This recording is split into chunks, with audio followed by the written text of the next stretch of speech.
آمين والصلاة والسلام على رسول الأمين وعلى آله وصحبه أجمعين ومن تبعهم بإحسان إلى يوم الدين أما بعد. قال الله تعالى: أعوذ بالله من الشيطان الرجيم. إنما المؤمنون الذين إذا ذكر الله وجلت قلوبهم وإذا تليت عليهم آياته زادتهم إيمانا وعلى ربهم يتوكلون. آج کا جو ہمارا درس ہے عقیدے کے مضمون میں وہ ہے ایمان اور اس کی بعض کیفیت ہے. بندہ جب ایمان لے آتا ہے تو وہ ایک ہی حالت پر قائم نہیں رہتا ہے. اس کا ایمان اوپر نیچے ہوتا رہتا ہے، گھٹتا بڑھتا رہتا ہے. اسی لیے اسلاف کے قول میں سے بھی ہے الایمان یزید و ینقص. ایمان کم بھی ہوتا ہے اور ایمان زیادہ بھی ہوتا ہے. ایمان جامد نہیں ہوتا ہے کہ ایک ہی جگہ پر رکا رہے. یہ عقیدہ قرآن اور حدیث کے خلاف ہے کہ ایمان ایک ہی جگہ پر رکا رہتا ہے. الایمان یزید و ینقص. ایمان گھٹتا بھی ہے، ایمان بڑھتا بھی ہے. گھٹتا کس سے ہے اور بڑھتا کس سے ہے؟ ایمان اللہ رب العالمین کی اطاعت سے بڑھتا ہے، اس کی فرما برداری کرنے سے، اللہ تعالیٰ کی باتوں پر عمل کرنے سے ایمان بڑھتا ہے. وَيَنْقُصُ بِطَاعَةِ الشَّيْطَانِ. اور شیطان کی اتباع اور پیروی کرنے سے، شیطان کی فرما برداری کرنے سے ایمان گھٹتا ہے، کم ہوتا ہے. اللہ رب العالمین نے قرآن مجید کے اندر ارشاد فرمایا: انما المؤمنون الذين اذا ذكر الله وجلت قلوبهم. یقیناً مومن وہ لوگ ہیں کہ جب ان کے پاس اللہ تعالیٰ کا ذکر کیا جائے تو ان کے رونگٹے کھڑے ہو جاتے ہیں. وَإِذَا تُلِيَتْ عَلَيْهِمْ زَادَتْهُمْ وَإِذَا تُلِيَتْ عَلَيْهِمْ آيَاتُهُ زَادَتْهُمْ إِيمَانًا. اور جب ان کے پاس میری آیتیں تلاوت کی جاتی ہیں تو ان کے ایمان میں اضافہ ہو جاتا ہے. وَعَلَىٰ رَبِّهِمْ يَتَوَكَّلُونَ. اور وہ لوگ اپنے رب پر بھروسہ کرنے والے ہوتے ہیں. تو اس آیت کریمہ کے اندر سورہ انفال کی آیت نمبر 2 ہے اللہ تعالیٰ نے فرمایا کہ جب ایمان والوں کے پاس اللہ کے آیتوں کی یعنی قرآن مجید کی تلاوت کی جاتی ہے تو ان کا ایمان بڑھتا ہے. اب ظاہر سی بات ہے کہ جو چیز بڑھے گی اس کے اندر گھٹاؤ بھی تو ہوگا. ایسا تو نہیں ہے کہ وہ چیز بڑھ رہی ہے پھر بڑھتی ہی چلی جائے گی، اس میں کبھی گھٹاؤ نہیں ہے. انسان کو اللہ تعالیٰ نے حیات عطا فرمائی ہے. بچپن سے پھر جوانی میں آتا ہے، جوانی سے بڑھاپے میں آتا ہے اور پھر ایک مرتبہ ایسا ہوتا ہے کہ وہ فنا کے گھاٹ اتر جاتے ہیں. تو ایسے ہی ایمان کا بھی مسئلہ ہے. ایمان کے اندر بھی کیفیت ہے گھٹنے کی، بڑھنے کی. تو آج کے درس میں ہم ایمان کی قرآن اور حدیث کے روشنی میں بعض کیفیتیں دیکھیں. عربی لغت سے معلوم ہوتا ہے کہ لفظ ایمان جو ہے یہ امن سے بنا ہے، جس کے معنی ہوتے ہیں یقین کرنا، بھروسہ کرنا، اعتماد کرنا، اطمینان حاصل کرنا، قرار حاصل کرنا. یہ سارے معنی ایمان کے آتے ہیں لغت میں.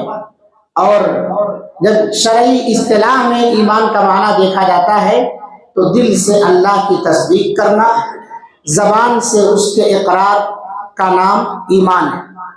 تو اس کے اندر عمل بھی داخل ہے. تو اس طرح سے اگر دیکھا جائے تو ایمان 3 چیزوں کا مجموعہ ہو جاتا ہے: زبان سے اقرار، دل سے تصدیق اور اعضاء و جوارح سے عمل کر کے بتانا.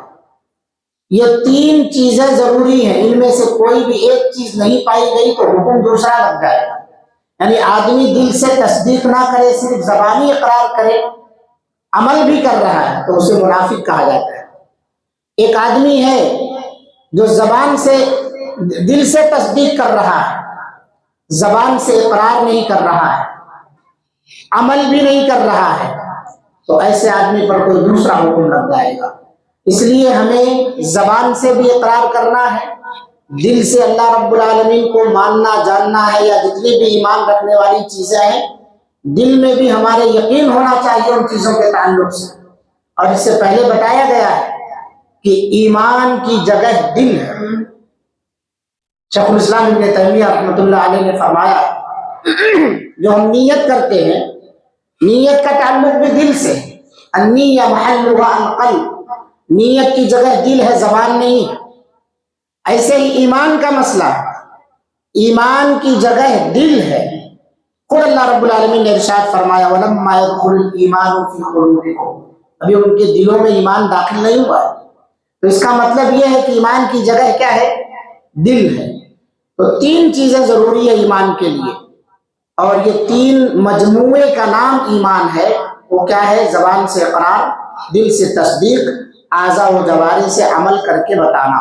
جب آپ کہہ دیے کہ ہم اللہ پر ایمان لائے تو آپ کے دل میں اللہ رب العالمین کے تعلق سے مکمل یقین ہونا چاہیے، اور آپ کے اعضاء و جوارح سے اللہ تعالیٰ کی کہی ہوئی باتوں پر عمل کر کے ظاہر بھی ہونا چاہیے کہ واقعی میں آپ اللہ تعالیٰ پر ایمان لائے ہیں، اللہ کی باتوں کو آپ سن رہے ہیں، اس کی فرما برداری کر رہے ہیں۔ ایمان دلی تصدیق اور قلبی اعتماد کا زبان سے بھی اظہار ہونا چاہیے۔ جس طرح سے آپ نے دل سے تصدیق کی ہے، عمل کر کے بتایا ہے، زبان سے اقرار بھی ہونا چاہیے۔ اللہ رب العالمین کا ارشاد ہے قولوا آمنا باللہ، تم لوگ کہو کہ ہم اللہ تعالیٰ پر ایمان لائے، زبانی طور پر اقرار ہونا چاہیے۔ ایک مسئلہ یہاں یہ سمجھنا چاہیے کہ ایمان ایسا نہیں ہے کہ جڑا ہوا ہے، یہ تقسیم نہیں ہو سکتا، اس کے شعبے اور برانچز نہیں ہے۔ بہت سارے لوگوں کا یہ عقیدہ ہے کہ ایمان کی کوئی برانچ نہیں ہے، جب گھٹتا بڑھتا نہیں ہے تو پھر برانچ کہاں سے آئے گی؟ تو اس لیے پہلے ہمیں عقیدہ رکھنا چاہیے کہ ایمان گھٹتا بڑھتا بھی ہے اور اس کی برانچز ہیں، فرعیں ہیں، اس کی شاخیں ہیں ایمان کی، یعنی یہ ناقابل تقسیم نہیں ہے، ایمان تقسیم ہونے کے قابل ہے۔ اللہ کے رسول صلی اللہ علیہ وسلم بیان فرماتے ہیں الایمان بضع وسبعون او بضع وستون شعبہ فافضلها قول لا الہ الا اللہ وادناها اماطة الاذى عن الطریق والحیاء شعبۃ من الایمان۔ ایمان کے متعدد شعبے ہیں، الایمان بضع وسبعون، کتنا؟ 70 یا 60 سے زیادہ شعبے ہیں، اس کی برانچز ہیں ایمان کی۔ ان میں سب سے اعلیٰ اور افضل جو برانچ ہے قول لا الہ الا اللہ، کلمہ توحید کا اقرار کرنا ہے، لا الہ الا اللہ کہنا، سب سے افضل برانچ ہے ایمان کی۔ وَأَدْنَاهَا، سب سے کمتر درجہ کیا ہے؟ اماطۃ الاذی عن الطریق، آپ راستے سے جا رہے ہیں، کوئی تکلیف دہ چیز آپ کو دکھائی دی، آپ نے اسے سائڈ کر دیا، یہ ایمان کا حصہ ہے کہ کسی کو دوسرے کو آنے والے کو تکلیف نہ لگے، تکلیف نہ پہنچ جائے۔ راستے میں کوئی بھی چیز ایسی ہے جو سامنے والے کو اذیت دینے والی ہے، اسے آپ دور کریں۔ اب تو الٹا ایسا ہو رہا ہے کہ راستے میں ساری اذیت دینے والی چیزیں ہم خود رکھ رہے ہیں۔ تو اب اپنے ایمان کا جائزہ لینا چاہیے، ہمارے اندر ایمان ہے یا نہیں ہے۔ تو انسان کے اندر اگر ایمان ہے تو کسی کو تکلیف نہیں دیتا، بلکہ تکلیف دہ چیزوں کو راستے سے دور کرتا ہے، کیونکہ یہ ایمان کا سب سے ادنا ترین درجہ ہے، کمتر درجہ ہے۔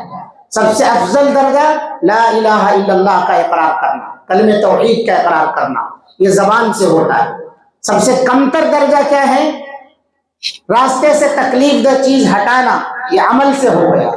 والحیاء شعبۃ من الایمان، حیا ایمان کی شاخوں میں سے، حیا ایمان کا حصہ ہے۔ حیا کا تعلق کس سے ہے؟ دل سے۔ تین چیزیں پھر یہاں بھی آ گئی اس حدیث کے اندر، اگر یہ حدیث ہم یاد کر لیں تو ایمان کے جو 3 اجزاء ہیں، زبان سے اقرار، دل سے تصدیق اور اعضاء و جوارح سے عمل کر کے بتانا، یہ تینوں اس حدیث کے اندر آ جاتی ہے۔ تو اس سے معلوم ہوتا ہے کہ ایمان تقسیم ہوتا ہے، ایسا نہیں کہ ایمان ناقابل تقسیم ہے، ایمان تقسیم ہوتا ہے، اس کے متعدد شعبے ہیں، برانچز ہیں اس کے۔ اب آپ کا ایمان جس اعتبار کا ہوگا، آپ کا معیار اسی قدر بڑھتا چلا جائے گا۔ ایمان گھٹتا ہے، پرانا ہوتا ہے، بوسیدہ ہوتا ہے، اس کی دلیلیں ہم دیکھیں گے۔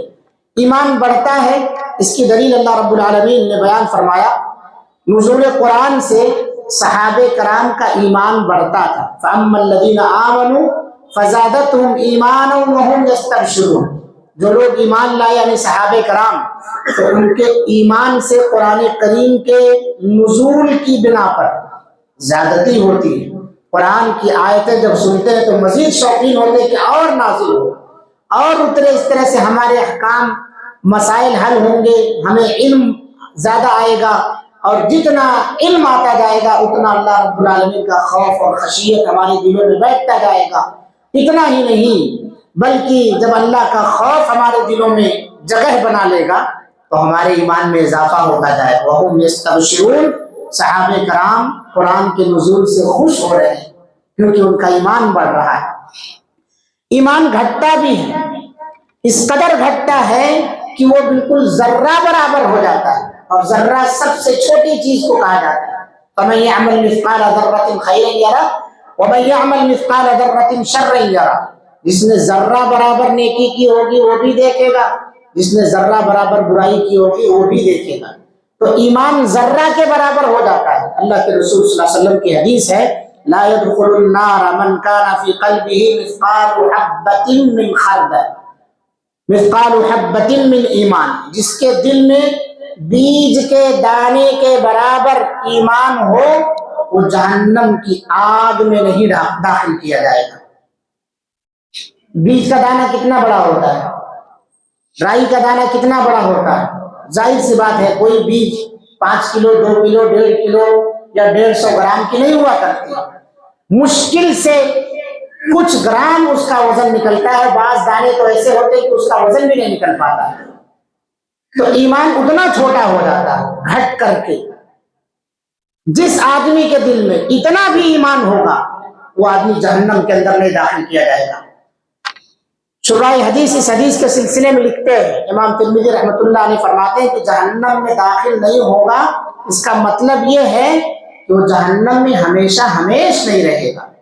ایسا نہیں ہے کہ وہ گناہ کرے پھر بھی جہنم میں نہیں جائے گا، گناہ کرے گا جہنم میں جائے گا، اپنی سزا کاٹنے کے بعد پھر اللہ تعالیٰ اسے جنت میں داخل عطا فرمائے گا۔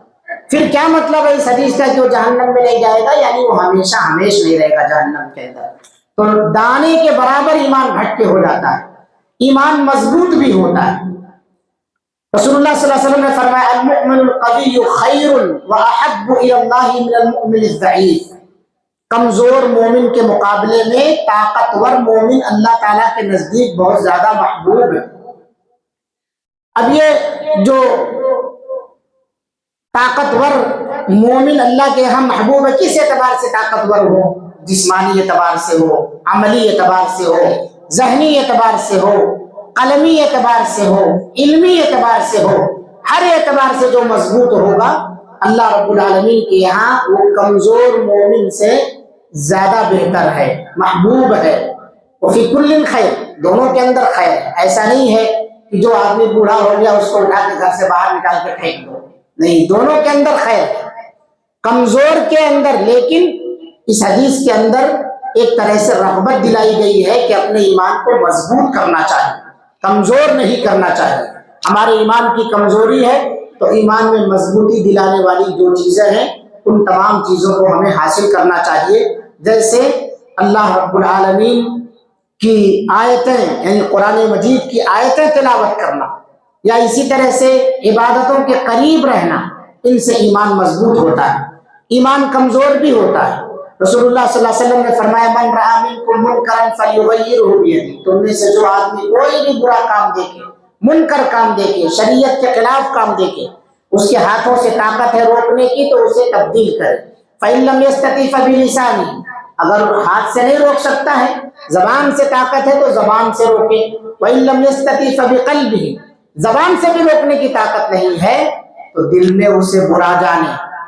وَذَلِكَ أَضْعَفُ الْإِيمَانِ، یہ ایمان کا سب سے کمزور ترین درجہ ہے کہ آدمی دل میں برا جانے، اسے ہاتھ سے روکے، زبان سے روکے، اور زبان سے روکنے کی طاقت نہیں ہے تو کم سے کم دل میں برا سمجھے، اس کا ساتھ نہ دے۔ وَذَلِكَ أَضْعَفُ الْإِيمَانِ، ایسے ہی ایمان سڑ بھی جاتا ہے، بوسیدہ ہوتا ہے۔ کیسے بوسیدہ ہوتا ہے؟ اللہ کے رسول صلی اللہ علیہ وسلم نے فرمایا جیسے تمہارا کپڑا پرانا ہو جاتا ہے، بوسیدہ ہو جاتا ہے، ایسے ہی ایمان بھی بوسیدہ ہو جاتا ہے۔ تو ایسا موقع جب تمہارے پاس آ جائے کہ تمہارا ایمان بوسیدہ ہو گیا، سڑ گیا، تب کیا کرو؟ فاسألوا اللہ تعالی، اللہ تعالیٰ سے دعا کرو، ان یجدد الایمان فی قلوبکم، تمہارے دل کے اندر اللہ تعالیٰ ایمان کو رینیو کر دے، تجدید کر دے اللہ رب العالمین، تمہارے دل میں پھر سے ایمان کو داخل کر دے۔ اسی لیے اللہ تعالیٰ قرآن مجید میں کہتا ہے یا ایھا الذین آمنوا آمنوا باللہ، اے لوگوں جو ایمان لائے ہو پھر سے اللہ رب العالمین پر ایمان لاؤ۔ کیوں؟ تمہارا ایمان کمزور ہو چکا ہے، اپنے ایمان کی تجدید کرو۔ تو ایمان پرانا بھی ہوتا ہے، ایمان کمزور بھی ہوتا ہے، ایمان مضبوط بھی ہوتا ہے، ایمان گھٹتا بھی ہے، ایمان بڑھتا بھی ہے، ایمان کا ذائقہ بھی ہوتا ہے، ٹیسٹ بھی ہوتا ہے۔ اللہ کے رسول صلی اللہ علیہ وسلم کی حدیث ہے، جو آدمی بحیثیت رب اللہ تعالیٰ سے راضی ہو گیا اور محمد صلی اللہ علیہ وسلم کو رسول مان کر کے راضی ہو گیا اور اسلام کو دین سمجھ کر کے یا مان کر کے راضی ہو گیا، ذاق طعم الایمان، اس نے ایمان کا ذائقہ چکھ لیا۔ تو یہ ایمان کا ٹیسٹ بھی ہوتا ہے، ایمان کا ذائقہ بھی ہوتا ہے، ایمان کی حلاوت، مٹھاس اور چاشنی ہوتی ہے۔ کس آدمی کے لیے؟ اللہ کے رسول صلی اللہ علیہ وسلم نے فرمایا 3 خوبیاں ایسی ہیں کہ جس شخص کے اندر ہوں گی اس نے ایمان کی مٹھاس پا لی۔ وہ 3 خوبیاں کیا ہیں؟ ان یکون اللہ ورسولہ احب الیہ مما سواہما، کہ اللہ اور اس کے رسول پوری دنیا میں جتنی بھی چیزیں ہیں، تمام چیزوں میں سب سے زیادہ محبوب اس کے نزدیک ہو جائے۔ اسی طرح سے وہ آدمی اگر کسی سے محبت کرتا ہے تو صرف اللہ کے لیے محبت کرے۔ اور تیسری چیز یہ ہے کہ ایمان حاصل کرنے کے بعد کفر میں لوٹنے کو ایسے ہی ناپسند کرے جیسے آگ میں ڈالے جانے کو ناپسند کرتا ہے۔ یہ 3 چیزیں جس کے اندر پائی گئی وہ آدمی ایمان کی مٹھاس چکھ لیا ہے۔ اسی طرح سے ایمان کی روشنی بھی ہوتی ہے۔ اللہ کے رسول صلی اللہ علیہ وسلم کی حدیث ہے ينزع منه نور الایمان فی الزنا، بندے سے زنا کی وجہ سے اس کے ایمان کا نور چھین لیا جاتا ہے، پتہ چلا کہ ایمان کی روشنی ہوتی۔ اور ایسے ہی ایک کیفیت یہ ہے کہ ایمان آخری وقت میں مدینہ کی طرف سمٹ کر کے چلا آئے گا۔ اللہ کے رسول صلی اللہ علیہ وسلم کی حدیث ہے، بے شک ایمان آخری زمانے میں مدینے کی جانب اس طرح چلا جائے گا جس طرح سے سانپ اپنی بل کی جانب چلا جاتا ہے۔ جب کوئی خطرہ دیکھتا ہے، کوئی موسمی حادثہ دیکھتا ہے، یعنی ٹھنڈی دیکھتا ہے، تو اپنی سوراخ کی طرف گرمی حاصل کرنے کے لیے سکڑ جاتا ہے، ایسے ایمان آخری وقت میں مدینہ کی طرف سکڑ کر کے چلا جائے گا۔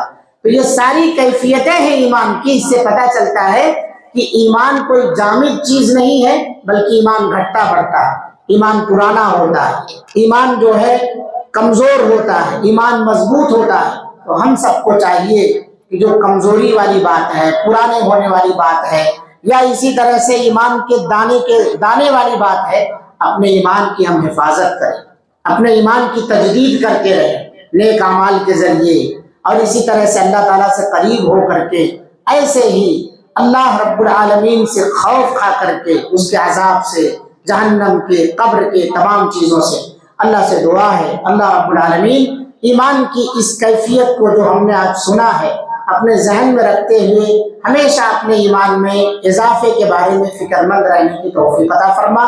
ایمان کو سڑانے، پرانا کرنے، کمزور کرنے سے اللہ تعالیٰ ہم سب کی حفاظت فرما۔ اللہ رب العالمین جن چیزوں سے ایمان بڑھتا ہے ان تمام چیزوں کو ہمیں انجام دینے کی توفیق عطا فرما۔ جن چیزوں سے ایمان گھٹتا ہے یعنی شیطان کی اتباع اور پیروی سے، اللہ ہمیں اس سے محفوظ فرما۔ رب العالمین ہم سب کی دعاؤں کو قبول فرما۔ ربنا تقبل منا انك انت السميع العليم وتب علينا انك انت التواب الرحيم، واخر دعوانا الحمد لله رب العالمين۔